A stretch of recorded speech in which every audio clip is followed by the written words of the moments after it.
Hello again, everybody, and welcome to another edition of Unpopular Review, Monday Night Raw edition. I am one of your hosts, the executive consultant, joined as always when he's awake, the ultimate fan, Patrick, the full Nelson, and special guest from Friday Night SmackDown, we have the Wrestling Doll.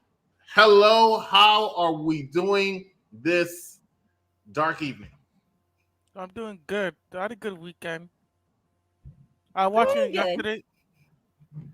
Yesterday I watched some WCW on my Peacock network, so I had a fun time watching some stuff. It was good. How was your weekend, ladies and gents? Full of work. Work? So, yes, I work in a store, so I was working the whole weekend. But I hear you. watching Raw made me feel better, so I'm good now. Okay, good. Good. How's your weekend, sir? Oh, my weekend was excellent. Not only did I grace everybody's presence that saw me and their lives were enriched, I actually hit up a few people to make sure they were okay. So they just felt like they were great. And they were like, hey, they're super excited for Monday Night Raw here tonight. I was like, well, why are you excited about Monday Night Raw? And they said because Raw's been getting better. And I think if anything is going to prove that Raw's gotten a little better, look at this episode, which was 3 hours long and did not feel like the normal 3 hours of Midnight Raw. I just thought it was a very solid show. And I can't wait to talk about it. So, Patrick, you know what?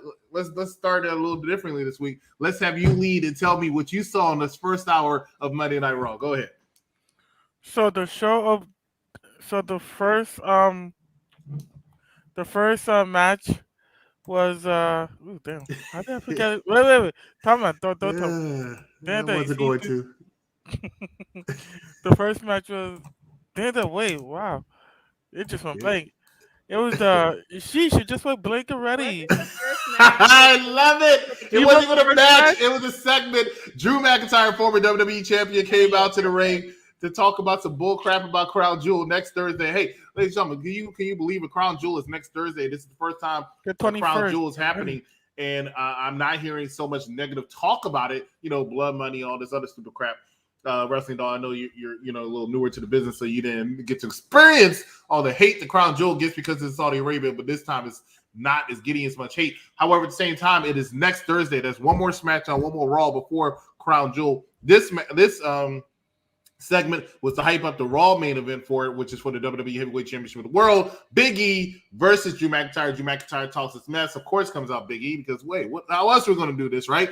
Big E comes out. They talk their mess. Here comes two members of the Bloodline, the SmackDown Tag Team Champions, the Usos, who come out and said they're there with the vested interest to see who is going to go to Survivor Series. Pretty much what they're saying. Who's going to go up in Survivor Series against the Tribal Chief, Roman Reigns. Is it going to be Big E or is it going to be Drew McIntyre? This is what we're going to find out. A lot of tension between Big E and Drew McIntyre as they talk their smack before eating two super kicks high in fiber. What did we think about this first segment on Monday Night Raw? Wrestling Doll, we'll start with you. Well, as I watched the segment, I thought, okay, as it kept going, Drew and E were going to have some respect for each other. It was very cordial at the moment. Of course, the Usos come out, do their thing, stir shit up, then which I completely saw coming. I saw everything coming.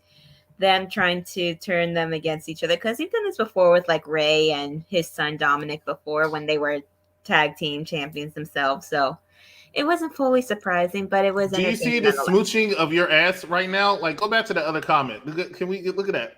Elvis Martinez, who's a troll, who's not even big enough to reach Sheik 1, decided he wants to go ahead and start smooching on your ass earlier by calling you the most intelligent host on tonight, like Patrick the Fool Nelson or the executive consultant's not here. This is the third time he said that, so this is nothing new. Yeah, because he's kissing ass again. Like, God, I want to see you in a wrestling ring, Elvis. I want to see you in a wrestling ring. If you can find some way to climb below the bottom rope and get in that wrestling ring, I want to see you in that ring against Omos. And I hope he squashes your little ass so nobody else has to read your comments. You want him to choke slam Elvis down through the ring? I want him to be Matt Riddle tonight. That's what I want him to be.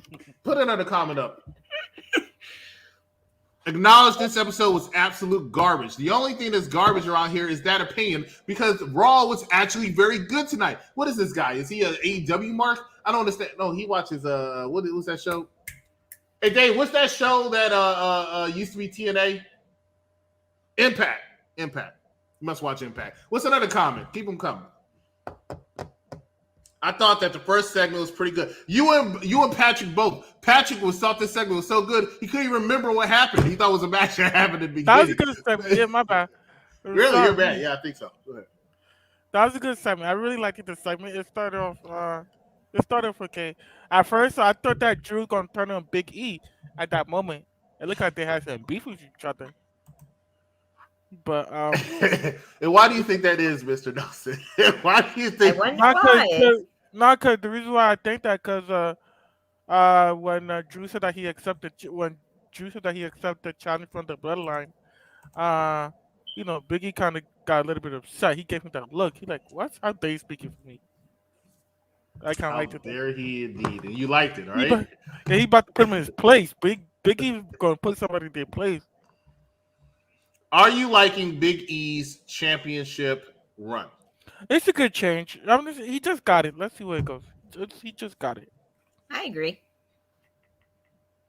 All right, let's go ahead and talk about the very first match. It was actually going to be the one and only Ricochet versus Xavier Woods. Before this match started, it was actually Xavier Woods and Kofi Kingston in the back with Kevin Patrick. As Kevin Patrick asked the hard-hitting questions and said, "What are you going to do if you two have to face each other next week on Monday Night Raw?" New Day didn't answer that question. They go out there, match between Xavier Woods and Ricochet. Wrestling Doll, we're going to start off with you simply because Ricochet is your favorite wrestler. And Ricochet, even though Patrick said in the chat earlier that Ricochet was going to walk away with this W, actually walked away with an L. It's not his first time, but actually walked away with an L. Wrestling Doll, hold up. Ultimate Fan, did you roll your eyes? Yeah. No, I think Ultimate Fan rolled his eyes just now. I think Why he rolled did you your roll eyes. your eyes? He rolled his eyes faster than Ricochet's loss. Like, I'm trying to figure out what's going on. Why Ricochet should have what? Why? We'll go with you second, Wrestling Doll. Go ahead, Ultimate Fan. Ultimately, tell us why Ricochet. Why did Ricochet? What he pretty? Yeah, I like his in-work abilities. He pretty good at the ring. They should just push him. I like the name. He did get pushed right out of the King of the Ring tournament. You should have seen that one coming. I like his name. You like his name, Ricochet? No. King Ricochet sounds good. King Ricochet sounds good. Is it because that's what he used to be called? King Ricochet. He used to be called King Ricochet. That was actually his Twitter and Instagram handler for a while. It might still be. I don't know. I have to ask David. He's the connoisseur of all things Ricochet. But he should have won. Why should he win? Just because you like the name King Ricochet? No, because of his match work, and they should at least give him a push. I'm tired of seeing the same. They pushed him back to the back. Oh my Lord! Yeah, on Instagram it's still King Ricochet. King Ricochet. He keep on jobbing. I didn't just say what WWE don't see. George Samuel Lewis says, "I'm glad that Xavier Woods won over Ricochet. I am too." Anthony Bizzano says, "I think the reason why Becky sometimes had to fake her own accent when she's doing promos because if she starts doing promos in her actual Irish accent, American friends would have a hard time understanding her when she's doing promos in her regular accent." Okay, don't know what that had to do with it. I'm so glad you gave me that information before we even got to Becky Lynch. I mean, it had nothing to do. You know what he just told me, Pat? He just said, "Why the hell are we talking about Ricochet? Why are we wasting so long talking about Ricochet? Let's talk about the big time bets, the man." But guess what? We're still going to talk about Ricochet. Wrestling Dog. I still need to talk. That's what I said. Wrestling Dog, what you got when it comes to this? Xavier Woods, Ricochet, King of the Ring tournament. Well, I like both of these wrestlers, and actually Xavier Woods happens to be my favorite member of the New Day. So I was both happy and a little sad to see this matchup. Happy because I could see both of them in the ring, and they're both very aerial wrestlers, which I love. So watching that play off, like knowing what they're going to do and how to counter that is very entertaining. I was upset that Ricochet did lose, especially because it happens to be his birthday today. But they're giving Xavier the push because, as they said in the announcing it, that he got his inspiration to be in the ring because of watching the King of the Ring tournaments. So I think that's partially why they're doing the push. And if he hasn't had a championship win, at least the king of something. That's what I think. I want to add something to it. I think what is about to say? Do you think Xavier made Kofi Kingston may turn heel. Do you think they're gonna split up? Xavier or Kofi Kingston? Do you think they may split up? I don't see No, it happening anytime in the immediate I don't think future. so. I would not mind it happening though. They've been together for quite some time, and if you want, I mean, we recently posted something on our Instagram. If you're not following us on Instagram, please go ahead and do that. But we recently posted something on Instagram saying, "What 3 world champions, former world champions, would you like to win the title again?" A lot of people, for some reason, pick Kofi Kingston again, and I'm telling you right now, Kofi Mania, baby. They love the Kofi Mania. Well, I'm glad somebody did. But if Kofi Kingston is going to be a world champion again, he's going to have to separate himself from Xavier Woods. So I do think that that's a possibility somewhere down the line, but not right now when they just reunited briefly with Big E and then got moved over to SmackDown. I just don't see that being a possibility. But anything still is possible. So I would not be upset to see it happening. I would hope that Xavier Woods is the one to turn heel, though. I think Xavier Woods, let me tell you something, Wrestling Doll, as much as Elvis is an idiot, that he is, he is really smart when it comes to this. You are an intelligent person at times because you don't have a tribal chief, but you are an intelligent person because you did say Xavier Woods is your favorite. Now I would say this. I wouldn't necessarily call him my favorite, but I think Xavier Woods is one of the most underrated wrestlers. I've said this many times in this program. Underrated wrestlers in the WWE. The man can do it all. He really can. When there was a New Day and it was a tandem and they were just doing tag team wrestling, Xavier Woods and Big E would be the team. They say that's the power team. If it was Xavier Woods and Kofi Kingston, they said that would be the speed team. Why? Because Xavier Woods can do pretty much anything. Very, very underrated and also the best on the mic in that group. So just give all the flowers you can because that's the same to Xavier Woods. Ladies and gentlemen, you're watching Unpopular Review, Raw Edition. I'm the Exec Consultant. That's the Wrestling Doll. That's the Ultimate Fan. Please make sure that you like, love, and share this to all of your Wrestling Timelines group. If you have not hit that like button already, why have you not done so? Hit that like button while you're here and make sure you hit that subscribe button. What was the next segment on Monday Night Raw? Pat, do you know, or should I just go ahead and take over now? Go ahead, take over. You really don't know. You are sad. Xavier Woods walks out with the victory. Okay, next thing we're going to talk about is Mansoor That match? and Mustafa Ali versus Cedric Alexander and Shelton Benjamin, which, let's just be real, Shelton Benjamin and Cedric Alexander reuniting, of course, the Hurt Business reuniting the tag team. They needed to do that. They were pretty much floundering, especially Cedric Alexander. Shelton Benjamin's at the tail end of his twilight of his career because he's been there for a while, but Cedric Alexander is still a young competitor. So this was actually good for them. They beat Mansoor and Mustafa Ali. A little dissension between Mansoor and Mustafa Ali like there hasn't been every single week. What was your thoughts and opinions when it comes to this match, and what are your thoughts and opinions when it comes to these two teams, Wrestling Dolls? This time we really will start with you. All right. Well, when I saw the match lineup, the minute I saw it put up on the thing saying who Mansoor and Ali versus Shelton and Cedric Alexander, I was like, yeah, Ali and Mansoor are not going to win this time. And I had a feeling that they were going to crack and Ali was just going to push him away. I was waiting for it. I was like, why didn't it happen sooner? I was like, okay, they're working a little while better this time. And then that happened. And I was like, well, that happened. I saw that coming a mile away. Everybody saw that coming a mile away weeks ago. Agreed. Your thoughts? I knew that the Hurt Business was gonna win. I knew that Shelton Benjamin and Xavier. Ooh, wow. Cedric Alexander was gonna Don't win. mix them up. Chris will get mad. Chris will get mad. I need that Shelton Benjamin and. Did you say don't mix them up? Then you mixed up me and Pat. No, he was about to say Xavier Woods instead of Cedric Alexander. I said it so fast.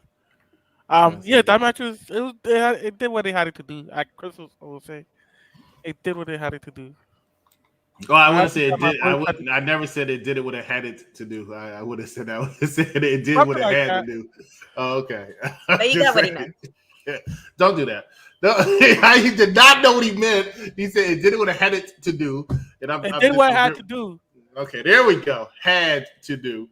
And I agree with you, though. And that's pretty much what we'll talk more about later. That's pretty much trying to talk some sense into Mansoor and Mustafa Ali. I'll talk more about that. No, they're not going to break up. George, they're not going to break up. I doubt it they'll break up. I don't think they're going to break up also. I think this is a heel turn. It's just a miscommunication. It's just a miscommunication.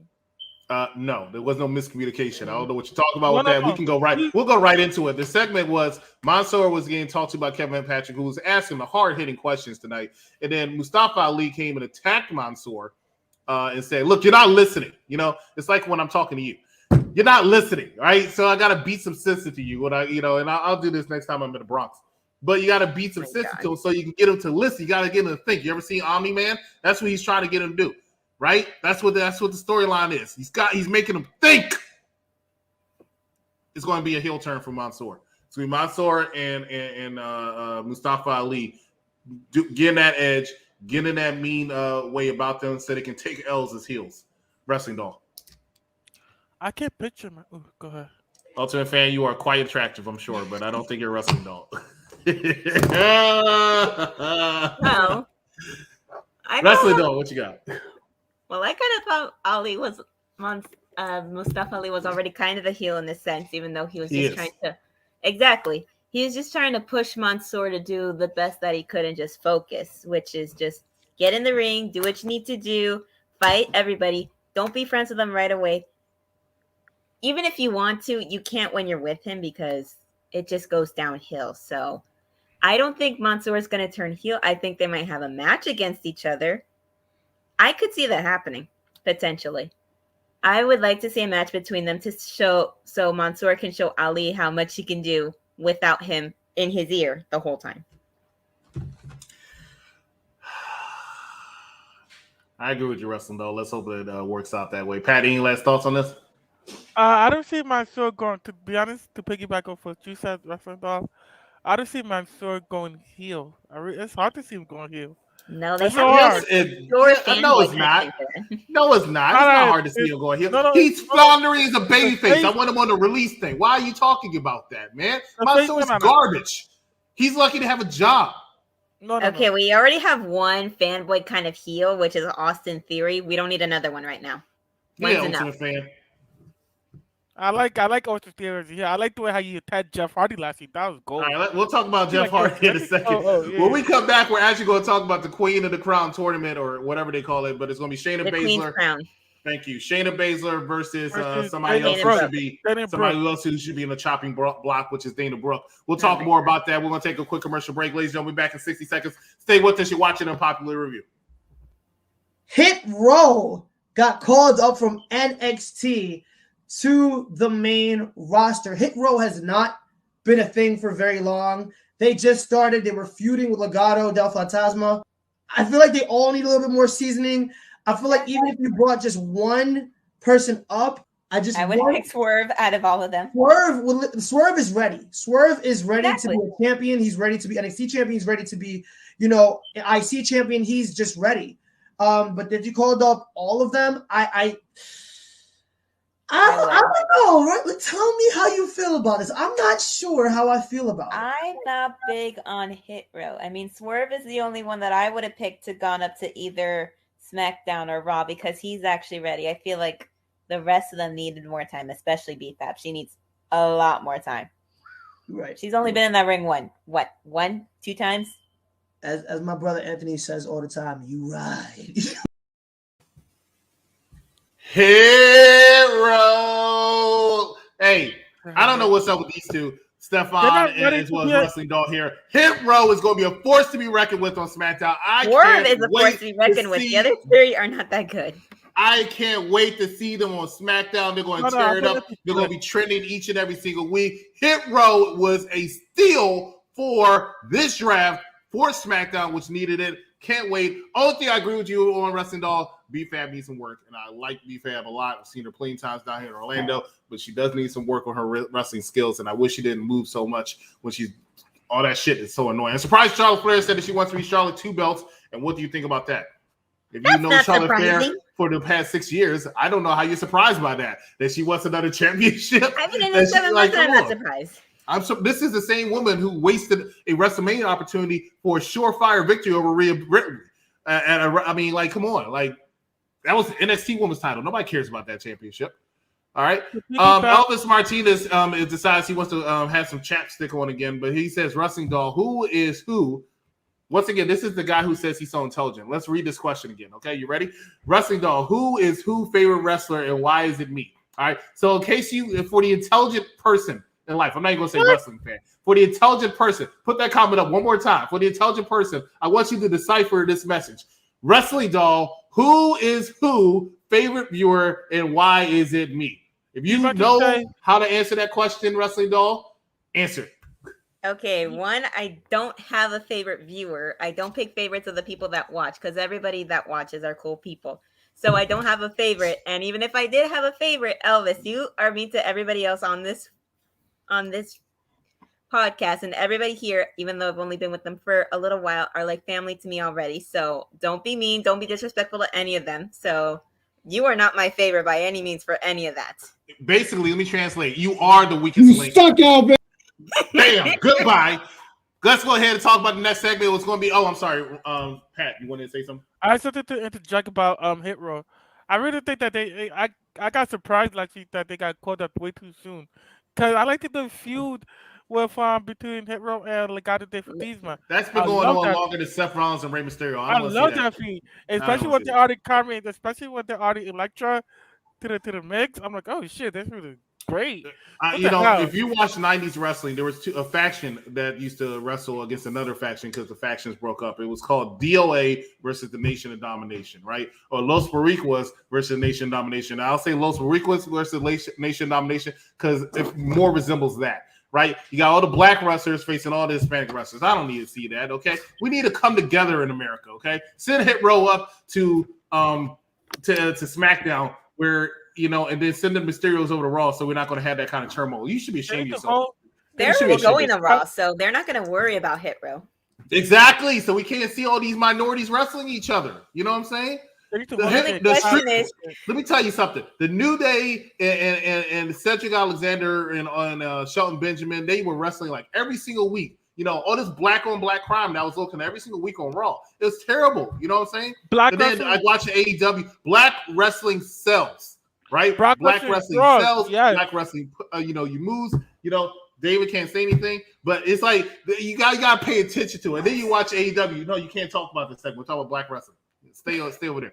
Then you got AEW, right? Then you got AEW who don't believe in black wrestlers, right? Except for Lee Marshall for some reason, who's able to fight Malachi Black. Anyway, I don't want to talk about AEW because I got so much shit to talk about. AEW is ridiculous. Let's talk about the Queen Crown Tournament: Shayna Baszler versus Dana Brooke.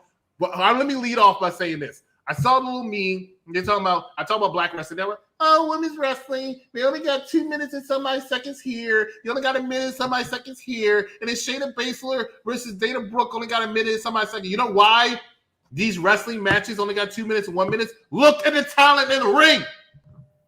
Zelina Vega fought Toni Storm. Could they have a good match? Yeah, but nobody really wanted to see it. Did you want to dumb down one of your other matches for it? No, that's why I only got a couple minutes. Was anybody really thrilled to see Carmella and Liv Morgan for the 19,000th time? Nobody was really interested in seeing that match. They say, okay, we got to get it out the way. Let's go ahead and give you a minute, some odd seconds, get straight to the point. And then Shayna Baszler versus Dana Brooke. Shayna Baszler is a monster. You don't have her go out there and have a long drag out match. I'm still talking, Ultimate Fan. Don't interrupt the executive consultant. He's still talking, okay? But bottom line is, you don't want to see Shayna Baszler and Dana Brooke, who sucks. I don't understand how she still has a job after 6 years. I don't get it. She's a horrible ass wrestler. Pissed off that she's still on my screen. Pissed off that she's not in NWA Power, so I don't have to watch her. But she's there, right? But she does not deserve to be in the ring with Shayna Baszler for more than 2 minutes. That's why that match only got a minute, some odd seconds. Shayna Baszler should have went out there and squashed her arm like she did. Plain, simple. All right, Ultimate Fan, give your ultimate rant. I like this version of Shayna Baszler. I like this version. I really love it. That's why he's turned off the commercials. What happened? That's exactly why when we have the commercial, it is what you said. I like something. I like this version. That's all you said. All that shit. I was talking. You look like you wanted to say something. You were trying to say something, only for you to sit there and say, I like it. You should have. Get it off the screen. That was epic. Destroyed. I think you broke him. Oh my god! He just killed. I like. He should have destroyed Brooke. Oh my god! Somebody stop him! Oh my god! Oh man! Oh Jesus, Mary and Joseph. Okay, I'm sorry. Go ahead, Pat. It's your time. She should have destroyed. Dana Brooke. Put her in the hospital. Weren't you a fan of Dana Brooke for the longest time? I remember us arguing on the air about this all the time. You were I like, was, "Hey, push Dana Brooke," and I'm like, "Well, yeah, push her off a cliff. Like she sucks. Like I don't understand. Like what's going on?" I like it. What? Chris is so cute. That's gonna be your shirt, right? That's what you're known for. I like it. I like it. I like it. I like it. I like it. I liked it. Okay. Oh my god. Okay. All right, wrestling. No, what you got? Okay, I'm not gonna say that, but when I saw the brackets for the Raw side of it, I already knew they were gonna have Shayna win the match. They weren't gonna have Dana beat her because they already did it before and Dana lost really quickly like this time. And B, when I saw that Dewdrop was in the other bracket, like with what happened last week with them having the little face off, we knew they were gonna have them pair up in the semifinals so that way they could fight. So I saw that coming through and through. It wasn't bad. It was short. I saw that coming. I was just annoyed, but nothing we can do about it. Speaking of people, well, first of all, this is the bracket right here. As you see, Toni Storm, Zelina Vega won by Zelina Vega. Liv Morgan, Carmella won by Carmella. Dana Brooke and Shayna Baszler won by Shayna Baszler. We'll talk about Dewdrop and Natalya in a second. Looking at this, though, I mean, it makes sense for it to be Shayna Baszler. I was just about to address this comment. I don't know why you don't like Dana Brooke. I understand that she's not good, but I don't think WWE is not going to release her. This is what I'm talking about right here, right? Now, put that comment back up. This is what I'm talking about right here. These kind of comments right here. I don't know why you don't like Dana Brooke. I understand that she's not good. like, hold up. That kind of answers the question. David, come here. David, come here. Look at this comment from the incomparable George Samuel Lewis. See if you want to see what I'm saying. I don't know why you don't like Dana Brooke. I understand that she's not good. Does that not answer why I don't like Dana Brooke? I don't understand. Yeah, I know you did. I'm sorry. That comment is Barbara just said, "Hey, what's up, Barbara?" That comment is just so self-contradicting. That makes no sense. What? There should be more than one female of color in the first Queen of the Ring. So Fair enough. So who would you want in there? Naomi should be the Queen of the Ring. No, she should not. Why not? That's not what they're doing. Is pushing Naomi. And I said this to you earlier. She trends without even being on the show. Naomi trends. She doesn't need that push. She's in a high-profile feud with Sonya Deville. That feud needs to continue without her taking away from somebody else's time to shine a little bit. Toni Storm, obviously she didn't, to shine a little bit on the Queen's tournament. That's why. Just like if you look at the male side in the King of the Ring, which we'll talk about in a second, you see Ricochet. My boy lost. Yes, your boy lost. He wasn't happy either. You said what? Oh, did you wish him a happy birthday? No. Ricochet. I didn't even know it was his birthday. Oh, you didn't know it was his birthday? They've been putting it up on YouTube and Instagram that it's his birthday. It's his birthday, so you should go in and ask him if he wants any birthday licks. I'm sure. Her birthday was yesterday. She could have stayed in Puerto Rico. Oh, I agree with that. I'm just saying she could have stayed in Puerto Rico. Instead, she comes out and she has this awkward segment backstage with John Morrison. And why was it awkward? You're asking, right? Ultimate fan, that's what you're asking yourself. That's why you're looking like that. You're like, why is it awkward? And I'm like, this is the comments. That was bad. It was awkward just from looking at it. It was awkward because you saw John Morrison doing the yoga thing or what the hell he was doing, right? Then they pan the camera. Meditating, good. Then you pan the camera and you see Rhea Ripley and Nikki ASH sitting closer than most dudes do with their girlfriends. I don't understand. Like it was just so awkward and uncomfortable for me. Why were they that close? I know they have to do it for camera shot, but they were so freaking close. I thought they were going to, screw on air. And I'm like, wow, Raw's really turning to Monday Night Raw. It was amazing. All right, so snap. I lost my notes. Let's get it back. Do you know what happened next? Was it Riddle and Omos? I think. Or wait, I think there was a segment before that of Riddle discussing his plan with Randy. Yeah, that was earlier. Riddle. It's something else. I like Riddle. I mean, we all know I like Riddle. Everything's documented. But it's like, his character on air is actually his real life character. That's how he is. But sometimes they make him seem like an idiot. And I can't stand that because he is very, very intelligent. That's the problem. He likes to joke, but come on. There's some of this shit I'm looking at, I'm like, what?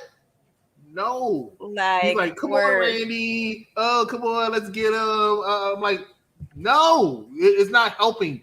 I think the stuff that he smokes, I think some of the writers are using that, and it's messing with their heads. Everybody backstage smokes. Almost everybody backstage smokes. That's my point. That's my point. It just didn't make sense. And I would tell you this: Randy Orton's been in the WWE on the main roster for 20 years next year. Nice. Right? 2 decades of legend killing. Mm-hmm. AJ Styles is going to go in the Hall of Fame for taking the most RKOs of any wrestler in that 20 years. Yes, he will. AJ Styles has taken more RKOs in the last 4 years than almost anybody I could think of. SmackDown what? That's where he took a lot of them. He took a lot of them, and he's been taking a lot of them on Raw. And I swear that's every time I see him. Like, AJ should know how to sell an RKO better than like The Rock sold stunners back in the day. Just RKO all the freaking time. They RKO so much, even when they're setting up obvious spots for it, they got to find some way to trick you. Because we all know his music plays. Of course, you got to check the back and stuff like that. And he still had to come in through the side or something because they had all their bases covered just for him to get RKO'd again, and then him and Riddle run out. Like, it was such a we don't know what else to do with y'all right now, so we're just going to find something to bullshit around. Because that's all this was. This segment was hopefully this all ends after Crown Jewel, because it's getting really awkward. I hope so. But I'm a little worried because I was really thinking AJ and Omos would probably get drafted over to SmackDown so they can end this shit. But they didn't. And instead, you actually lost a couple tag teams unless they want to have the Street Profits feud with the RK Bro. See, there you go. There's proof that there's proof that the tag team division has been lacking now. It's kind of, I'm tired of seeing Omos. I'm tired of seeing Omos and AJ in the same. I'm tired of that. I'm getting tired of that. They've been feuding since WrestleMania. Like, the hell? Who's been feuding since WrestleMania? RK Bro and Omos and AJ Styles. They've been feuding a little bit before WrestleMania. Wasn't it before the Thunderdome? I thought it before WrestleMania. At WrestleMania, AJ Styles and Omos were feuding with the New Day because the New Day had the tag team championship. Yes, and then they won it from the New Day. That I remember. They won it from the New Day, and then they were doing that thing. Then they had a feud with the Viking Raiders, and while Randy Orton was off TV for a while due to medical reasons I'm not going to talk about, but it was shortly before SummerSlam they started feuding. So they've been feuding for over 2.5 months, but I see why you would think that because it feels like it's been longer. You feel like it was so long. What's going on, Matt? Wait, let me see what George said. Go back to that George comment. I got a feeling that Naomi is going to win against Sony. I agree, but I think Sony is going to find a way to. No, do me a favor. Put that comment back up. Here we go again. Let's get ready. Read that comment again for me, Patrick. Can you read that comment for me again, please? I got a feeling that Naomi is going to win against Sonya Deville, but I think that Sony is going to find a way to have. It's going to find a way to have Naomi lose. All right, cool. I understand. I didn't understand the first time. I agree.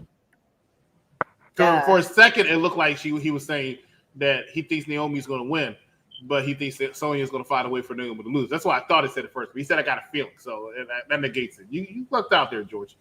RK Bro will probably defeat AJ Styles and Omos at Crown Jewel. You forgot a segment. Charlotte. Yes, I think so because the Charlotte Flair segment. The next pay-per-view after Crown Jewel is the Survivor Series pay-per-view. So you have to have your Raw Tag Team Champions versus what's going on, Damian, versus your SmackDown Tag Team Champions. AJ and Omos versus Usos is not going to be as interesting. Maybe. It's not going to be as interesting as Rated RK Bro versus the Usos. That's a match. That's a match you want to see because that's a match you're not going to see a lot. And you're like, ooh, that could be good. So that's your money match. So Omos and AJ, need to move on from that.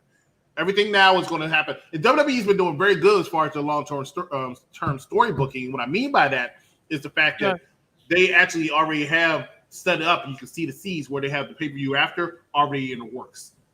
You know, this Roman Big E, which I've called since the summer. I've called since like WrestleMania, the Roman and Big E were going to fight each other in that world title versus world title match.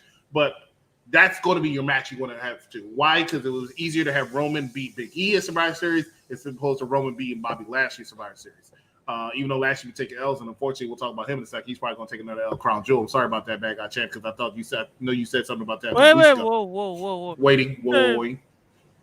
You said Big E going to take an L at Crown Jewel. No.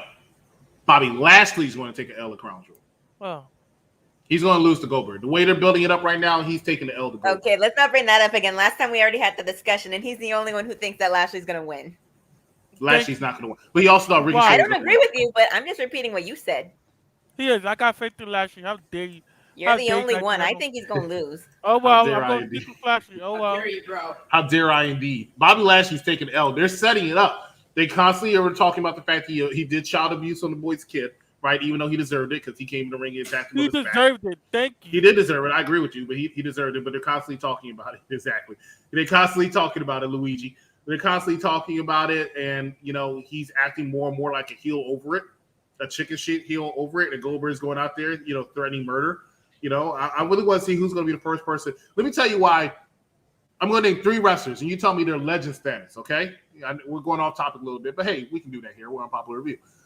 Bobby Lashley, Drew McIntyre, Happy Corbin. Okay, go. 3 Why wrestlers. Happy Corbin? Rank them as far as legendary status. Go.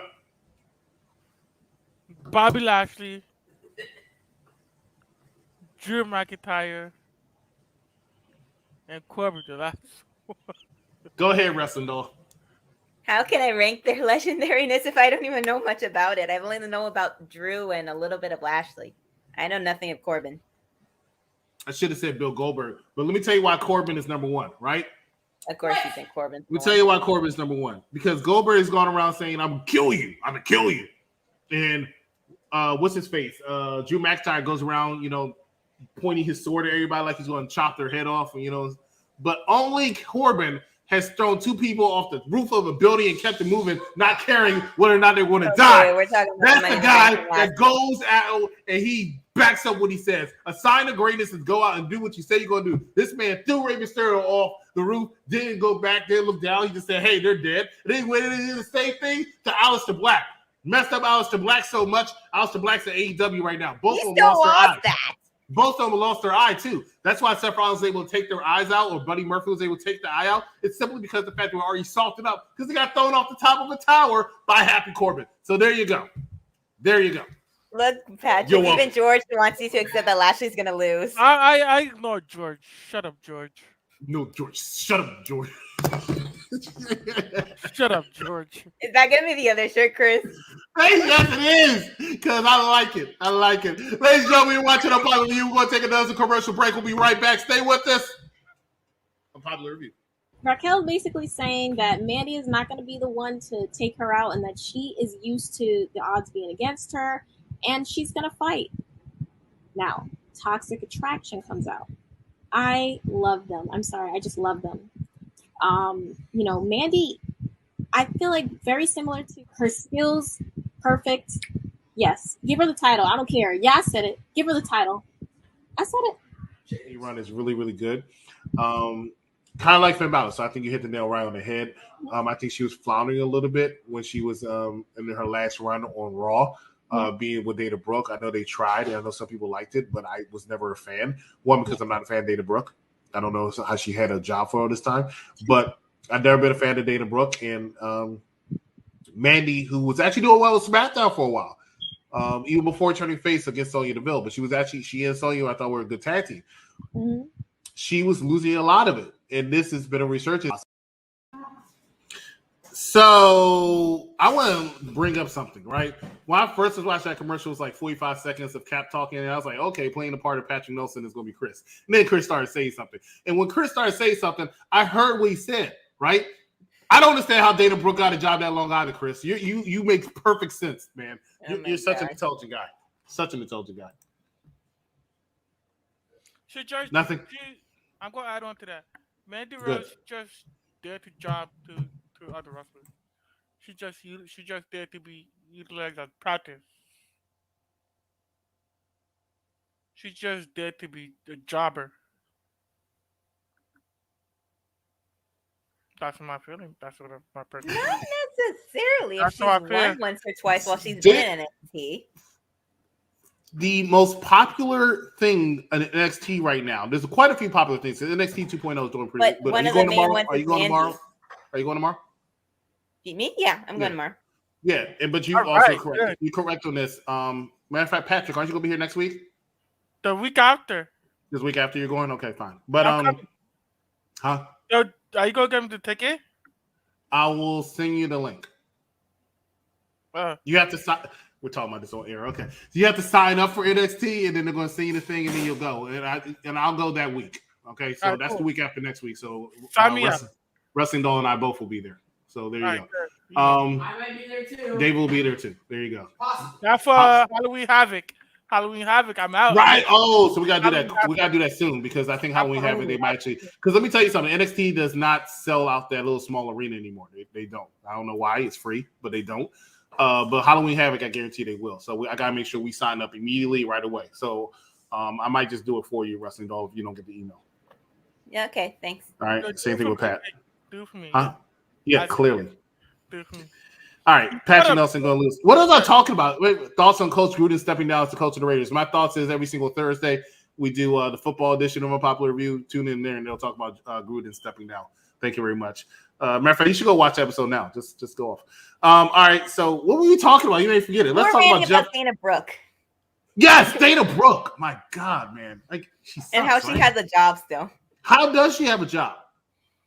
Oh, no, I was telling you Mandy Rose. Okay, so NXT. One of the things they talk about so much on NXT is It's Fatal Mandy. Attraction, which is headed by Mandy Rose. And I really Isn't it think Mandy Toxic Rose Attraction? is Toxic taking Attraction. whatever, same thing. Because Lord knows if I ever Ooh, get like one Daddy of Cool's them, not gonna be happy with that one. he's just gonna have to. I'm not happy with him right now. He's just gonna fuck up. So if because I think Mandy Rose is gonna take that title from Raquel Gonzalez. I would have minded. But I thought Mandy Rose is pregnant. I read a rumor. Patrick, where do you get this information? Like, Where did did you hear that from? I Where didn't did you hear hear Mandy Rose is pregnant? I read a rumor about that. I'm going to pull it that. up. If it's a rumor, then it's probably not I true. read something about it. That the reason why that she's on NXT, so she's pregnant. The reason why she was doing management. So they moved her to NXT and have her going after the women's championship because she's pregnant. I was so shocked. Does that make sense to anybody watching this show? Wait, let me rant a minute. Hold on. I never heard Wrestling Doll rant. Yes, I have. Listen. Especially when we're at wrestling events together. Let me finish. Explain.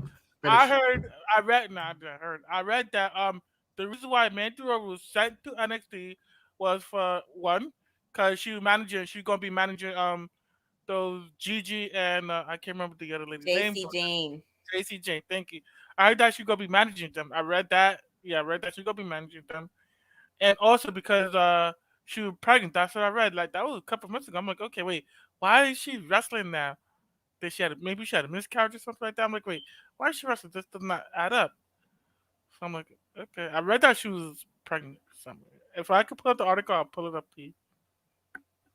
Okay, Okay, I'm gonna talk now. All right. So we've had a couple of ladies that have been pregnant that have been in WWE and they get pulled out so that way they can take care of themselves and take care of their future baby. Lacey Evans, Alexa Bliss, who recently got out, and because of possibly some surgery as well. I mean, not Alexa Bliss. Becky Lynch, before she came back, was pregnant and all that stuff. And she was taking care of herself after she had the baby. Now, if Mandy Rose is pregnant, as you read that she is, why would they have her in NXT get in the ring and wrestle? Because she's wrestled a couple of times in there. They wouldn't have somebody that has a baby growing in them get in the ring and wrestle. That's not safe. That is a hazard to the body for both lives if that is true. So there is no way that Mandy is pregnant right now, especially if she's going to go after Raquel Gonzalez. Because if she is and she's pregnant, that baby's going to be long gone. And I'm not trying to joke or be mean about that, but that is going to happen. WWE, they could get a lot of trouble into that. Yeah, exactly. That's why she's not pregnant. Yet you want her to wrestle like, oh, you're pregnant? Okay, we're just going to see NXT. That's your logic. That's you what wanted you to go to NXT. That's not my logic. I thought, forget it. Move it along. I'm happy the Raw is going to be in my hometown on November 8th. Good. Cool. Hope we get to go. I don't know if Mandy Rose is ready. We had this conversation last week or the week before, George. I disagree with you. I understand. B-Fab is hotter than Jade Cargill. Elvis thinks everybody is harder than Jade Cargill. Because he knows that Jade Cargill is was my favorite wrestling crush. It's now Samantha Irvin. Wait, Mandy Rose is not pregnant. I don't believe you, Patrick Nelson. Smart man, George, because you should not believe Patrick. This is why you don't read dirt sheets, because you get false information and then you start reporting it on shows that are actually watched by people around the world, because the show is watched by people around the world. I've We got seen one person websites that, every like, other say, country. like, it's rumors, one person from so every we other don't know country if it's watches true. the show. You said what, Barbara? I've seen, like, with like wrestling things, sometimes they'll have like a rumor roundabout thing that says possible things that could be true, but say they're rumors, so it's possibly not true either. Yeah, but it's So clickbait. that's my point. So he might have read it on something like that. Next match we're going to talk about is Jeff Hardy versus Austin Theory. Austin Theory wins pretty quickly. I think this is going to be unpopular. I think what we're seeing is Jeff Hardy transitioning out of doing the Swanton Bomb for his finishing maneuver, because it's the second week in a row he went up to do it, and it was the cause of his loss. Any thoughts? I see Ultimate Fan over here trying to pull up the article. I mean, I can agree on that. I mean, especially with how long he's been doing it and how he's not able to move as much because of how much damage his body has taken, at least from stuff that I've seen and read. So I think they might not have him do that anymore, at least for the sake of him while he's still in there in WWE wrestling. So they still want him to be in there and like have this little thing with Austin Theory going on. He's going to have to cut down on the Swanson Bomb and do something else. Correct. He only does it on TV. He doesn't do it at house shows or anything like that. He only does it on TV because he doesn't like doing it too much anymore. But because that's what that's honestly, if you want to talk about one move that made him famous, that's pretty much the move that, put him on the map. So the fans want to see it. But, you got to think of his health. He's like 42, 43. Yeah, age. He's like 45, 44. And which is why I have a problem with the fact that people still want to push this man to the moon. I mean, like I said, if you look at Jeff Hardy, he still can go in the ring, but he is nowhere near where he used to be. He always looks like he's in pain. I think he needs to. He looked like he was in pain at least like 5 times during that match. Exactly, and he barely does anything. He'll be looking like he's in pain. There was one point where he did the double drop kicks to the not double drop kick, the double leg drop to the groin, and then normally what he does is he rolls backwards. He couldn't even do a full roll backward, and then he got up very slowly. So he needs to. I always said that he needs to take some time off, but he's taking multiple time off now. It's just not going away. He at this point needs to have his match with Roman Reigns, and that needs to be his last big feud matchup before he transitions. He needs to hang it up. I'm not necessarily saying he needs to hang it up because he can still go, but he needs not to get the spotlight that everybody wants him to get. Everybody wants him to be out there being like Drew McIntyre is the main top eventer with Balor. He cannot physically keep up with that level. He can have a match or two, but he cannot physically keep up with that level because, like I said, you can see the man's in pain. And the main reason why he's still even in WWE is because his daughter wants to be a wrestler, and she's been training off the books because she's underage, but she's been training for a WWE run. It's like the Simone Johnson thing. Simone Johnson was training before she even before they announced it. That she was training for like a year or two, but because she wasn't 18, they didn't make it public. That's all that is. Thoughts, comments, concerns, or I can move on. Well, Austin Theory did that match did what it had to do. Thank you. Austin Theory won. That's all. Happy. I mean, it basically kind of established the whole like, you inspired me, but I'm able to kick your ass kind of thing. So that's pretty much what I saw and expected from it. And I feel like with Jeff Hardy, like, they could kind of do what they do with his brother on the other company, like probably like help mentor some of the younger talents that look up to him, and he could still go in the ring every now and then, maybe something like that. If not, I don't know what else they could do. Yeah, I don't want to see him do what Matt Hardy does. Matt Hardy is just a waste in AEW. I mean, I don't like Matt Hardy. He went over to AEW because he was disappointed with his booking in WWE. He thought AEW was going to get him into that level that he was at for a period of time years ago. And he needs to understand it's not WWE's booking; it's him. He's not in anymore. I don't think he wants to understand that. I think he's just stuck in. Some people don't, and a lot of people go to AEW have that thought process that hey, we're going to go to AEW and everything's going to be so much better. Yes, thank you. Let's stay on this topic for about a good 5 seconds. Sorry. Okay, let's do it after Raw is over. All right, because then we're going to talk a few things before we go to bed. Yeah, I mean me. Y'all can stay up as late as y'all want. Y'all grown people. All right, so Jinder Mahal versus Kofi Kingston.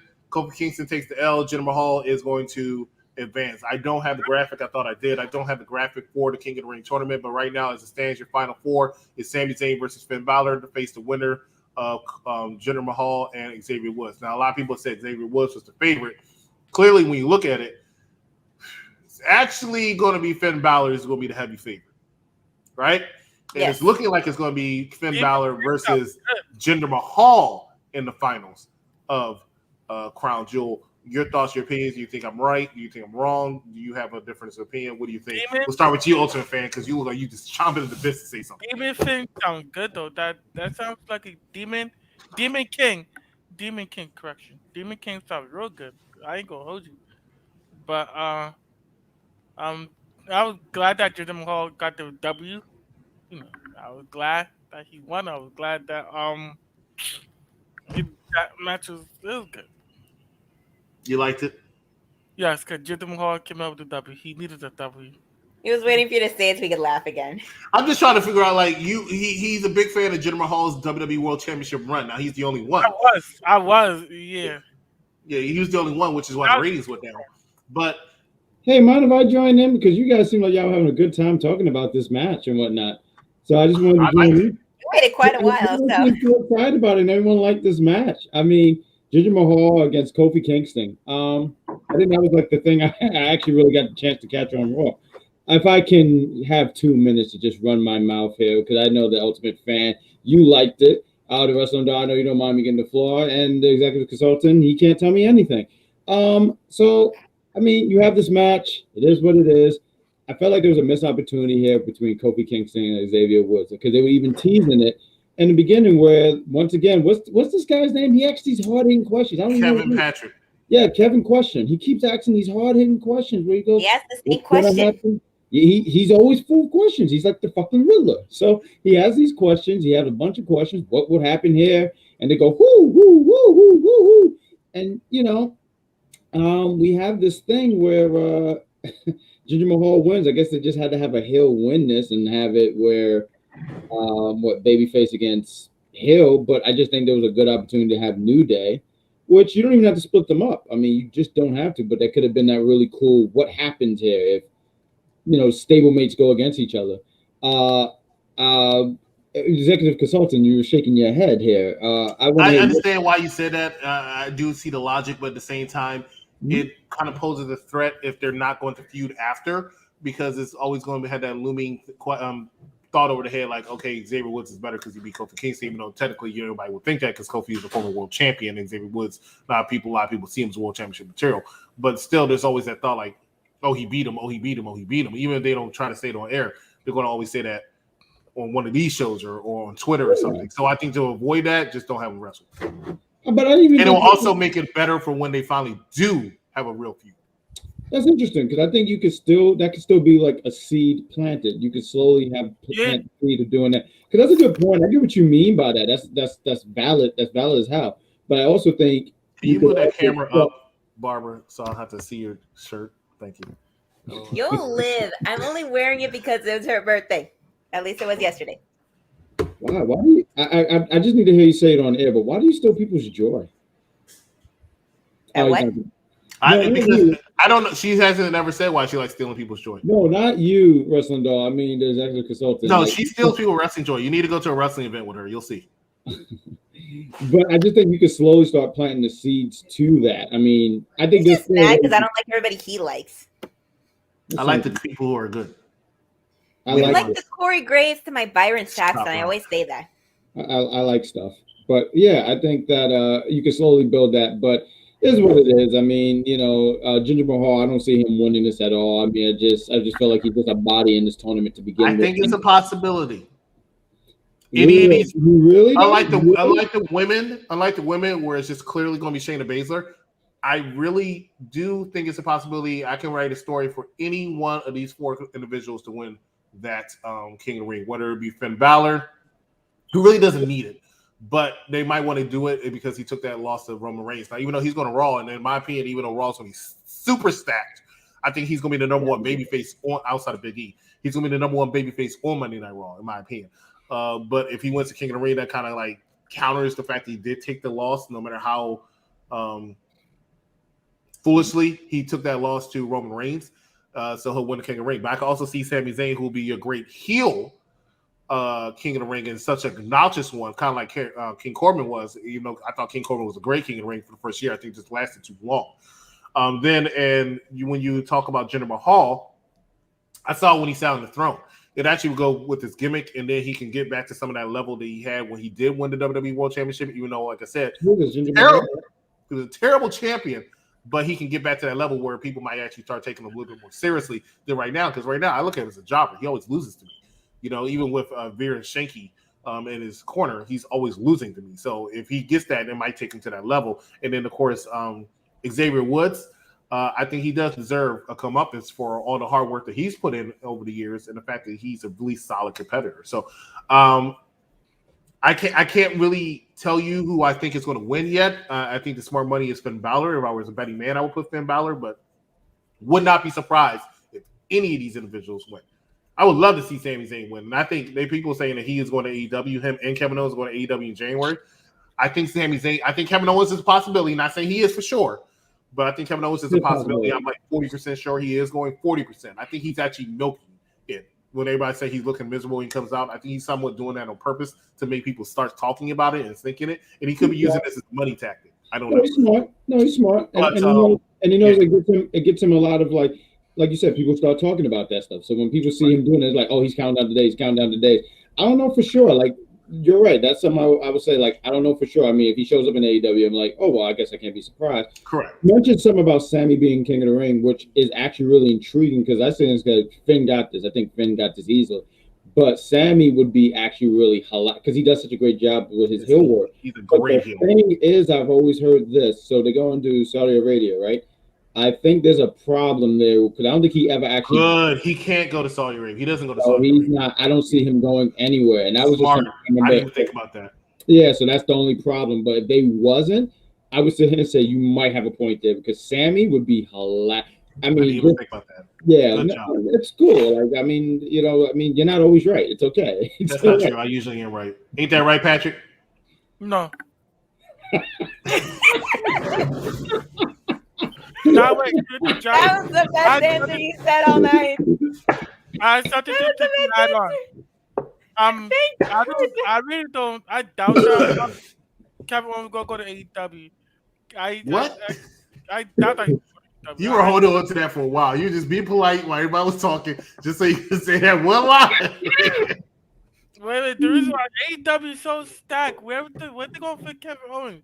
How they going to fit Kevin Owens? That is true. We have to keep the same energy. AEW is very stacked, but so is Monday Night Raw. Even for 3 hours, where are they going to do all these competitors? They got a lot of superstars on Raw. They do. No, they do. They could go in a lot of directions with Kevin Owens. Kevin Owens heel. Kevin Owens could be healed. They could turn him heel again. He could probably feud with Big E. I think that's something he really needs. I mean, I know Kevin Owens versus a Big E feud would be really good. So I would not mind that. You logically I really do like that answer. Kevin Owens turning heel and going to feud with Big E, even as a short one, will be good. But what people need to understand is when Kevin Owens takes the L, because Kevin Owens will take that L, he ain't winning, right? But when Kevin Owens takes the L, he goes to the back of the line, and that's what people need to understand when they say he's miserable, he ain't been doing shit. Kevin Owens has been with the WWE main roster for about 5-6 years now. Right. Former Universal Champion, former Intercontinental Champion, former United States Champion. He's done a lot, and he's usually on that main event level status. He had a big feud with Roman Reigns at the end of last year, at the beginning of this year. Once he lost, wasn't much for him to do. And that's what happens when you lose. You got to take a step back because you got to let other people do it. So it's not much for him to do. Now he's building Happy Corbin up again, but he's going to Monday Night Raw. So like I said, he could go AEW. I don't think it's a smart idea because look at what they're doing to people who leave WWE and go to AEW. I'm not saying they should take over when they go because I think that's a disservice to people who were there before. Right. But they're still not able. People leave FTR because they feel like they're not getting enough TV time. I don't see FTR all the time, and just having a backstage segment hyping your match next week ain't it. Look at Miro, right? Who I thought was a really dominant champion as far as I was upset with him when he dropped the title. Right, yeah. But he still dropped the title, Sammy Guevara, and I didn't agree with him dropping the title, Sammy Guevara. I thought his reign was dominant, but he was on like once a month. Most of the time, I just saw him in the backstage segment telling him like he was God's favorite champion. right? What expected for this guy? Andrade Idol. Andrade. He's another one. Andrade, how much have I seen him? I usually see him in backstage segments too. Talking about I would have wrestled Pac. You know, I barely see him. There's been a lot of wrestlers. Adam Cole, baby, left WWE to go and kiss the Young Bucks. That's why I feel like it's happened. That's all I ever see him do. He's put on great matches. He's not going to be a world title contender. It's not in the cards for him. He's playing second fiddle to Kenny Omega. He's going to be behind Kenny Omega. So what did you go? You went from being leader and running shit in NXT, right, to being second tier in AEW. Even though you get one of the biggest pops of the night. And you know it's funny too. Okay, no, go ahead. No, sure. No, but there was nothing left for what's his name from Adam Cole to do in WWE. I did not see him going to the main roster. I don't really see him going to the main roster. I don't see him going to the only feud. I see what you're saying. I agree. But hold on. The only feud that I see him with is probably with Seth Rollins, Finn Balor. And I don't like to see that. Well, you're about to sound like you're about to name 5-6 wrestlers he could have had a feud with. Like you weren't helping. I agree with what you're saying though. It's hard to see what he would do in the main roster because he's not doing anything against the Tribal Chief. He's not doing anything against the Beast. Exactly. He's not doing anything against the Almighty. He pretty much ain't gonna do anything against Big E. Not gonna do anything against the Scottish Terminator. So I agree with you. But don't sit here and say he didn't have plenty to do. He's done everything he can do in NXT. That's done. That's done. Right? But he could have found something, a groove on Raw. He could have found a groove on SmackDown where something could have happened. And I think eventually he could have got into a more main event style because he's that good at the mic where he's believable. And that's why he's still killing AEW. But realistically speaking, he's not hopping over Kenny Omega. He's not hopping over Hangman Page. He might hop over Daniel Bryan for one reason only. I still see Daniel Bryan's time at AEW being more short term. But then Adam Cole still got to fight CM Punk also, who doesn't look like he wants to take L's anytime soon. Right? Because CM Punk has to be the biggest star in the company. That's the CM Punk's contract. That's why he left WWE, because he wasn't. It was John Cena. Right? But AEW, they say, oh, you don't have a match for me tonight on Dynamite, but I have on Rampage. Good. Put me on commentary. Let me have my music and come out and waste 15 minutes because I got to be over. Right? I mean, it's just how it is. We're spending all this time on Raw talking about some freaking AEW, and I want to talk about AEW later. Come on, you're supposed to be the Tribal Chief here. My match of the night. I love this segment, and we're going to talk about it after this commercial break. But this is just a tease. Charlotte Flair and Becky Lynch versus Bianca Belair and Sasha Banks. When we come back, we're going to discuss this match. We're going to discuss why I just love this match. I love that. Stay with us. We'll be right back. You're watching Unpopular Review. He takes the mic from Cody. Arn Anderson goes on to a 2-minute promo that at first he's trying to say Malachi Black because he will fuck you up. He fucked me up. He fucked my son up. He fucked this guy Lee Johnson up. And Lee Johnson's there like, oh yeah, he fucked me up. And then turns into Arn Anderson's best attempt at, I guess, being Brian Pillman. Like, he tells a story about how Cody Rhodes, if he were ever to be carjacked at a red light, that Cody would be like, okay, sir, take my car. But Arn Anderson instead would pull out a Glock, and then he does this motion and says that he'd blow his brains out, which Cody obviously rolled his eyes at because he doesn't believe old man Arn Anderson. And really, why would you believe old man Arn Anderson? The guy couldn't stay on the fucking ring apron last week. Who is he fucking shooting with a gun? It's amazing how we were talking about AEW and said, I want to go back to Monday Night Raw. We played the AEW commercial, right? And it's also amazing that AEW, for some reason, I swear we're not pro WWE here. I'm more pro WWE, I'll admit. But we're not pro WWE. But it's so amazing how every time an AEW commercial comes on, for some reason, everybody's using that F word over and over and over again. It's been like 5 weeks in a row, whether it's myself, whether it's Ron, whether it's Steve, whether it's Stefan. Somebody's dropping that F-bomb 5 times in a row because AEW is that fucking upsetting sometimes. And I'll tell you another reason why as I transition over into what we're going to talk about. Captain put in our chat room earlier how somebody said that Britt Baker should be a pillar of AEW. I don't know where this pillar shit came from out of nowhere. Somebody got to explain it to me. But pillar of AEW and how she is more over than all 4 of the horsewomen in WWE. No. That's just what I said. No, I That's saw that exactly too. what I like, said. Where did that come from? And then, And then she pulls up the thing of the followers, and right, you put up and the thing Britt of Baker followers. only has like thousands of followers, and the She four has horsemen have She millions. has like over 300,000 followers, which is impressive. Hey, I only got like 2,100 myself, so it's impressive. And then you look at Charlotte Flair, who got 4 some million. You look at Bayley, who has 2.9, and then Becky Lynch and Sasha both have 5.2 million each. Like, over where? You know, Britt Baker might be one of the biggest stars in AEW. I take nothing away from her. I'm a big fan, right? Big fan of Dr. Britt Baker. But to sit here and say she's more over than Sasha Banks or Charlotte Flair or Bayley or Becky Lynch, no. More than pushing it. More than pushing. It's like when Ricochet got pushed to catering. And like I said, this is no disrespect to Dr. Britt Baker, DMD.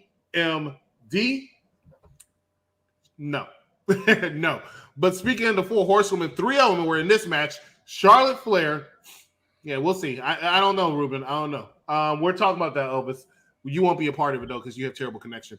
Well, hold up. Britt Baker. Yeah, exactly, George. Charlotte Flair, Becky Lynch, the Raw Women's Champion, the SmackDown Women's Champion versus Bianca Belair and Sasha Banks.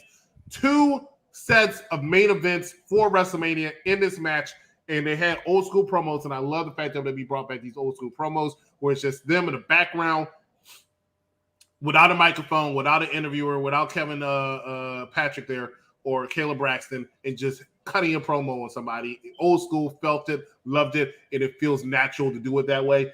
And the star of this match, I want to hear y'all opinions, who y'all think the star of this match, why y'all think this person was the star of this match, because we got 4 of the very best women wrestlers. Actually, let me scratch that. 4 of the very best wrestlers in the world were in this match, having it out. Ultimate Fan, we'll start off with you. What did you like about this match? Who did you think was the star of this match? What was your take? I think the star of the match was Bianca Belair. Yo, she was almost beating up everybody. I love the match. I love I love the little toss up between Bianca Belair and Sasha Banks.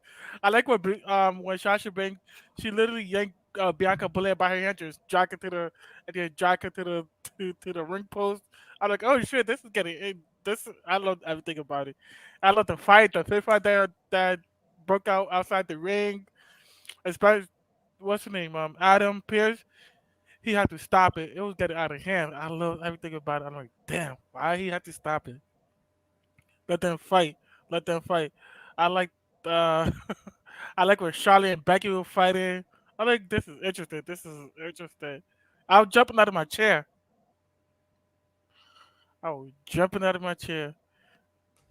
Dustin Doll, your thoughts?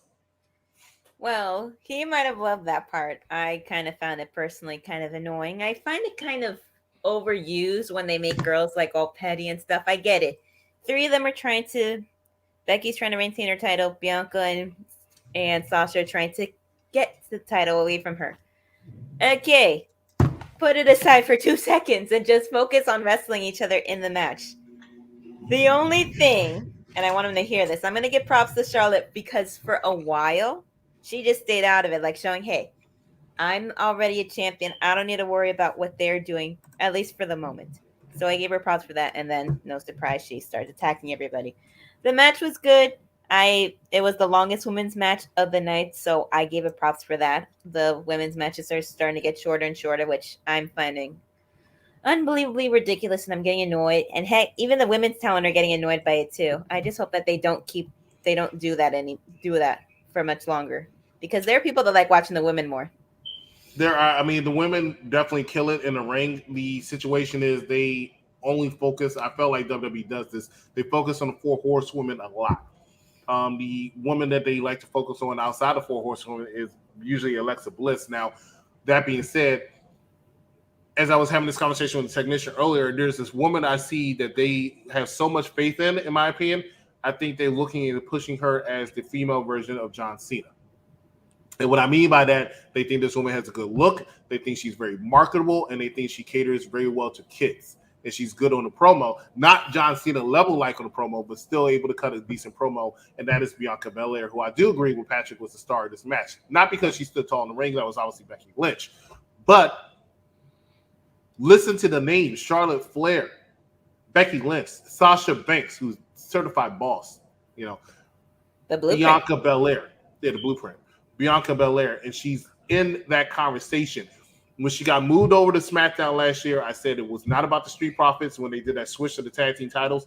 I said it was the story is Bianca Belair. What they want to do to her, they're about to push her to the moon. She went out there, she set a record at Royal Rumble, and she won it. Then they gave her the main event at WrestleMania. Like, they have so much faith in Bianca Belair. And like I said, she's marketable. She can go out and do media tours. She is very good. When you go to a wrestling event, you're always there to see somebody dressed up as Bianca Belair. Some little kid dressed up as Bianca Belair. And it transcends, to quote a phrase from The Rock, it transcends race. Because I see it from black girls. I see it from white little girls, Hispanic little girls. That is the power of Bianca Belair. And that is why most likely I see her walking out with the championship very, very soon again. Because she's really good. She's powerful, and she can move. And everything's her situation with Sasha is so Sasha can help train her. Because Sasha, in my opinion, is the best women's wrestler in the world, not named Asuka. So give it up for Bianca Belair. Becky Lynch doing great heel work. Charlotte Flair is still up there. Bayley is definitely up there, and a special's coming where we're going to talk about it. Just got to get it together. She's up there. She's just out of it for the moment. She's out of it because she's injured, of course. But we're going to talk about the 4 horsewomen and their impact on the women's wrestling in general, and not saying one is better than the other because it's going to be. So understand what I'm saying when I say we're going to rank them, but we're not saying one is better than the other because I think any of them can be number one. Whether you like them or not, they're all equally talented in their own way. What Bayley did in the last year was incredible. What Charlotte done throughout her whole career is incredible. Sasha does not have a bad match. And Becky Lynch is arguably the most popular female superstar of all time. The amount of money she's made, the hairline she's made, like all of them have done something. But right now, that story is Bianca Belair. That's why she got moved back over to Raw from SmackDown. That's why she went so high in the draft, because that story is Bianca Belair. And that's why Bayley turned heel, because only Bianca Belair is that strong enough a face to turn Becky Lynch heel. But this match, I love the chaos because we're talking about 4 huge-ass egos that could not get along. It made sense for them not to get along in the fight at the beginning. It made sense for them to try to get something going in the middle, but still ultimately all implode on each other because they all hate each other equally. There's history there with everything. Charlotte and Bianca, Charlotte and Becky, obviously. Charlotte and Sasha, obviously. Sasha and Bianca, Sasha and Becky. There's so much feud and personal. Yep. It was gold. Loved that segment. Yep. Loved every minute of it. Only for it to be copied pretty much almost immediately after. Almost, but not completely. Versus Big E and Drew. And what they tried to do, they knew they couldn't copy it completely, so they tried to have Big E and Drew, who did the little, tried to have them get along. Only to crack at the end. Only to crack at the very end. And this is the funny thing. Big E right now is more over with the fans than Drew McIntyre. They love Big E. Big E took the heat in this match. I heard some booing here and there when Drew was introduced. Correct. They still, a lot of people turned on Drew. But the big thing about it is Big E was in the wrong here, not Drew McIntyre. Drew McIntyre was Drew McIntyre was holding up his end of the bargain, and then Big E just said, "No, bro, I'm going to do this." Right? So he kind of got what he deserves, but that's just to get Drew McIntyre momentum going to Crown Jewel. Because realistically speaking, Drew McIntyre is taking the L. Wrestling's all your thoughts. I think that could happen. I mean, I like both of them, but I think there's a possibility that they're going to keep Big E being the champion for a while. I don't think they're going to let that go anytime soon. And since Drew's going to SmackDown, he's going to go after Roman to take the title. Since he couldn't take it from Lashley. He's not going to take it from Roman, but he's going to try. He's going to have a feud with Roman Reigns. And I don't see Big E walking into WrestleMania with that championship, but I think he's going to probably have it to the end of the year. I think. We'll see. There's only one pay-per-view until after Survivor Series. And he'll have it to Survivor Series. Ultimate Fan. That's TLC coming up after Survivor Series. Anyway, yeah, I liked that match. But however, yeah, I do see Drew McIntyre. Of course, Drew McIntyre going to lose. But it was good to see what's his name get the W. It was good to see Drew McIntyre and them get the W. No, yeah, It was good to see. Actually, no, it wasn't no count. The Usos one because it was a count out. Yeah, it was a count out. It was good to see the Usos one. But anyway, that match is gonna be good at Crown Jewels. Biggie versus Drew McIntyre. That's gonna be a good match at Crown Jewels. So I'm looking forward to that. I just hope Crown Jewel is better than Extreme Rules this year. Are you either one? Both of y'all usually work during the day. Are you anyone of y'all? I'm actually surprised. Believe it or not, I'm actually gonna take the day off to watch that pay per view. Oh, Crown Jewel. Yeah. The match I'm card off is that good day. itself. Oh, you off The today? match card I'm off that day. Yeah. is All right, good. cool. Huh? Say what? The match card itself is pretty good. It's a solid match card. You got to give it up for them. They're putting on a quality match card. We'll see if it delivers, but I think it's going to deliver. Ladies and gentlemen, y'all been excellent on fire tonight in the chat. I can't even keep up with some of these comments, but we're going to. That was the end of Raw. When we come back, we'll get our final thoughts. We're going to talk about a few things. Then we're going to wrap it up. We're going to take one last commercial break. Stay with us. You're watching Unpopular Review. Omega. I think he's one of the best wrestlers in the world. Can you put some respect on Kenny? I never said that Kenny couldn't wrestle. I don't like Kenny's mic skills. I think they're terrible to me. I think he tries too hard. I think some people got it and some people don't got on the mic, and I don't think Kenny has it. That's just me. And yes, him with Don Callis is better than what I've gotten before. And it's not that I hear him, I see him on the social media. That's who he kind of really is in a sense, how he acts. I just think it's a little. I'm not sure how you even could put, he's like a passive aggressive person, if that makes any sense. You know what I mean? Which I know it doesn't, but he just doesn't come off to me. I don't think he knows who he is in a sense. And that's how it comes off to me, is he's not sure of himself. And that's just what it is. That's my opinion. I don't care. Moving on. But I thought this. Ladies and gentlemen, welcome back to Unpopular Review Raw Results Edition. I'm the exec consultant. Up there is the Wrestling Doll as well as the Ultimate Fan. Please make sure that you like, love, and share this. If you tune in, go ahead and hit that like button, hit that subscribe button. That shirt. Right here at Unpopular Review. Raw was actually pretty good in my opinion. I give it a solid B. Ultimate Fan, what do you think? I like it. It was a B. Shocking.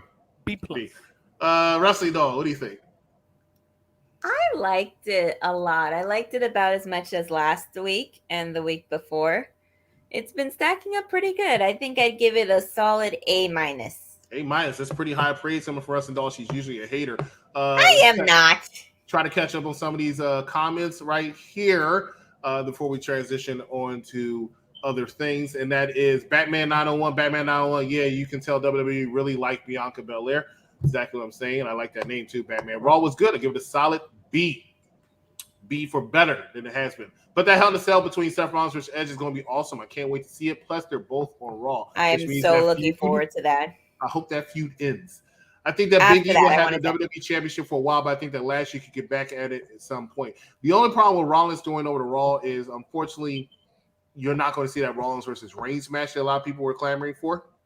But once again, it wasn't about Seth Rollins, more so it was about Becky Lynch. And they don't like splitting up couples, so Becky Lynch was more important, needed over for Raw, so they had to move Seth Rollins over there. Because Seth Rollins is doing a great job on SmackDown. Maybe he'll go in there for like a day and challenge him and have a match there.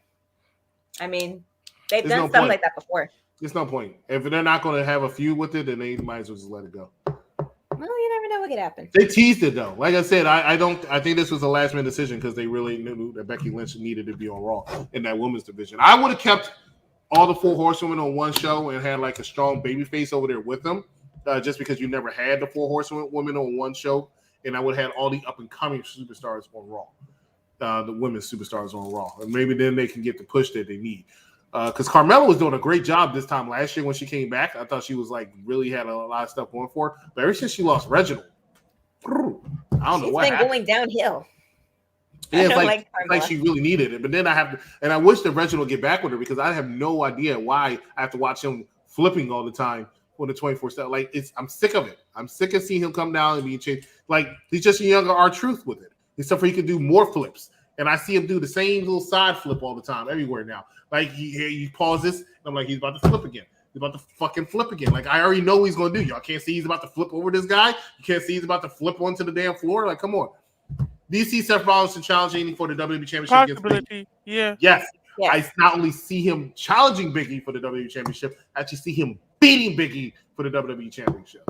So look for that at the beginning of next year. I want to talk about some things before we go to promos and stuff like that. Keep putting the comments up, and I'll read them I'll see them as I read them and all that stuff. I got in an argument with my roommate, not David, another one. What's going to be Mansoor's Saudi match? I don't know. Hopefully, throwing popcorn. So my roommate believes that Kenny Omega is a bigger superstar than Roman Reigns. Right now, before I found out what he was, where he gets drugs from, so I can see if I can sell it. I asked him what his logic was behind that, and he said because worldwide, more people know Kenny Omega because he's wrestled in Japan. I informed him that there might be more wrestling fans in Japan who know Kenny Omega or Roman Reigns. That's arguable. Because WWE is still your biggest wrestling organization in the world. Mm-hmm. And right now, Roman Reigns is the biggest superstar by far in all of wrestling. And if you think it's anybody else, you lost your freaking mind. It's not Punk. It's not Bryan. It's Roman Reigns. It's not Adam Cole, baby. It's not Adam Cole, baby. No. He's so popular. I mean, I just saw online that there's an article that his merch beat the record for selling. Yeah, as a heel.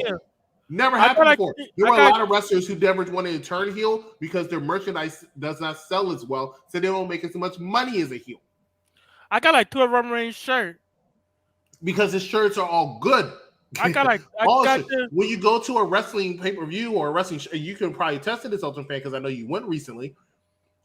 By yourself, sneaking and didn't tell anybody. But anyway, so you go to arena. Outside of some Cena shirts, Roman has the most shirts that are being worn. Yeah, right? Acknowledge me. I see it on Raw. I see it on SmackDown. I see it when I've gone to NXT Live and watching it on TV. Exactly.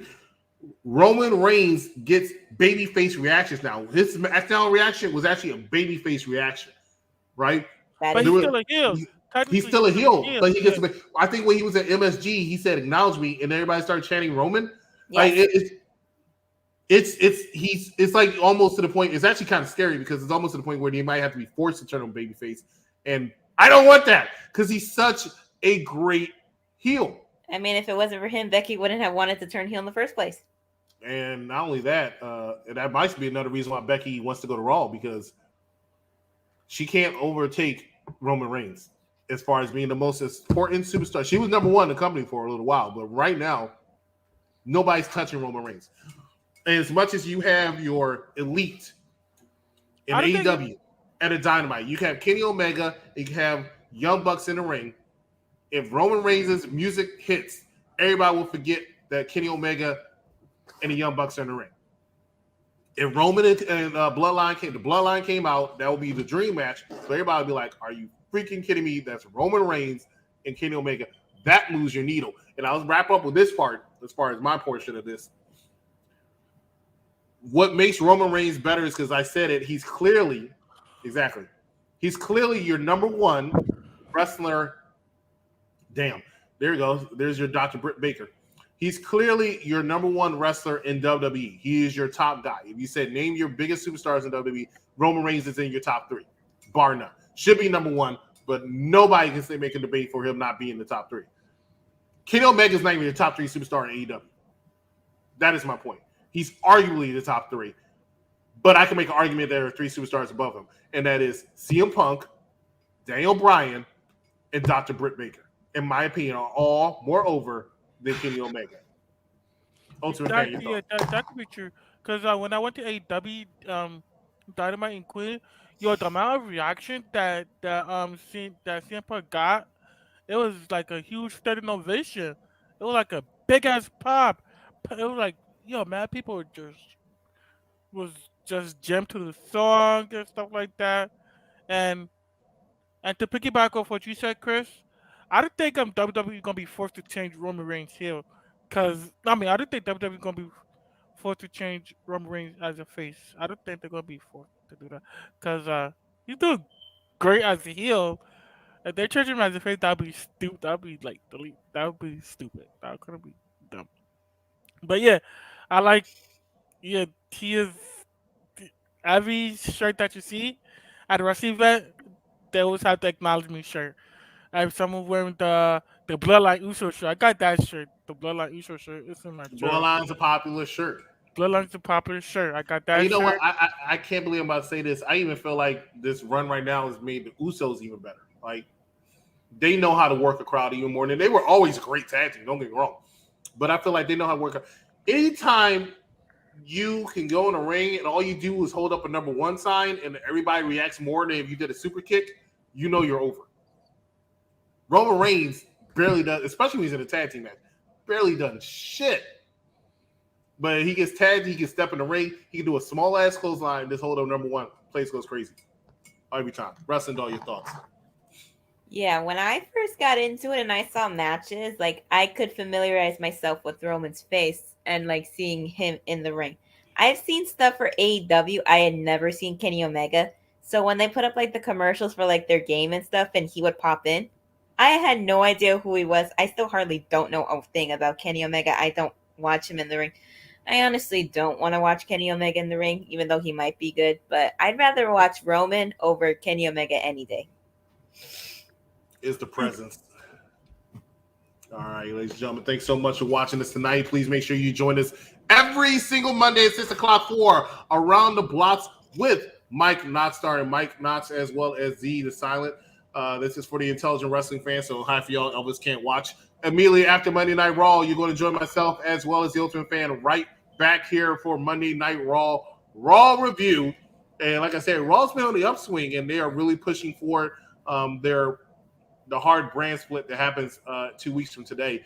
And I'm looking forward to that as well because I think Raw is really doing what it needs to do. I think AEW finally pissed Vince McMahon off, and he said, "Okay, you want to play? Let's play." I really think that's what happens. I mean, look at what happened. Now they're on FS1. They're going to do 2.5 hours of SmackDown, commercial free for the last half hour. You know, because he's saying, "You want to play? Let's play." Especially after Tony Khan sent that tweet. Then he tried to back. Yeah, I'll say you AEW fans. Then he tried to backtrack it. That's what he did. After he was probably drunk. I recognize the signs. He was drunk, and he tweeted. Right? He tweeted some nonsense. He's like, yeah, I can't wait to beat your number one show. And then he looked at it and saw his He was drunk and was drunk enough to write that. He was drunk enough to write it. And then he saw 400 some odd thousand people on Rampage. He said, oh shit, what the hell did I say? Let me say, hey, everybody's just going to enjoy wrestling next week. Yeah. It's too late. He pissed Vince off, right? I don't understand this guy. Anyway, that's every single Monday night. We're on. Ooh. Actually, Pat, what's your thoughts on that as I upload something I forgot to upload? My thoughts on what? The show? Something, bro. Something. Oh, I just thought I was gonna say. Oh yeah, I'm gonna ask you guys something. SmackDown is coming to well, you gonna be here for Survivor Series, right, Chris? Yes, I will be there for Survivor Series. I don't know who's coming with me yet. No. SmackDown is gonna come to Connecticut the day before Survivor Series, like the 2 days before Survivor Series. I'm not going to Friday the 19th. I think I'm going to get there. I'm going to get there that Saturday, so I've already booked that. I'm going to get there that Saturday, so I'm not going to get there Friday for SmackDown. I didn't know they were going to be Connecticut. I've never been to Connecticut. I didn't know they liked our people. No, I never been to Connecticut, so I got to see if I can. Maybe it depends on who's coming with me, because David said he's not sure he's coming, and I don't know if she's off yet. I can't wait to go. Yeah, I'll see what I can do. Mm-hmm. Tuesday, UPRE has a show. It is called tomorrow. We have a double header. It is the 8 Tales of Terror. The first one we're going to review is none other than we were supposed to review last Thursday. Unfortunately, something came up, but we're reviewing it tomorrow. It is called Us from Jordan Peele. This horror movie. What the hell is wrong with you, Barbara? Nothing. I'm just laughing. Oh, okay. Like, wow. Jeez. Okay. Yeah. So that's that's fine. Looking forward to that. That is actually her partner's pick. They'll be on tomorrow. That's why I'm laughing. And then immediately after that will be none other than Ghostbusters. This movie came out in the 80s. No. Ghostbusters. This movie came out in the 80s, and this was actually the guy who picked this.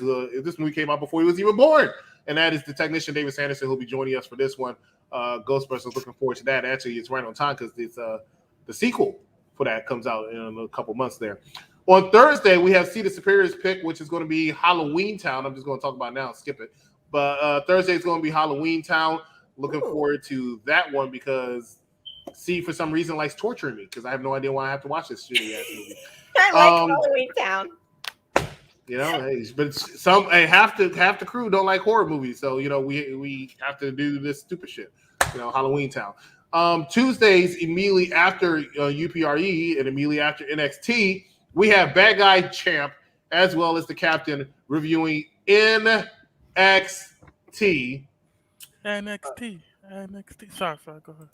2.0. Which we're looking forward to because I know that the Wrestling Doll will be at NXT tomorrow to join the show, so she might have some notes and pictures for us. And then the week after that, all three of us will be at NXT, but immediately after NXT, you have Bad Guy Champ as well as the Captain, and they're going to be reviewing NXT. Looking forward to that. On Wednesday, immediately after AEW, we're going to have this famous graphic that does not go away.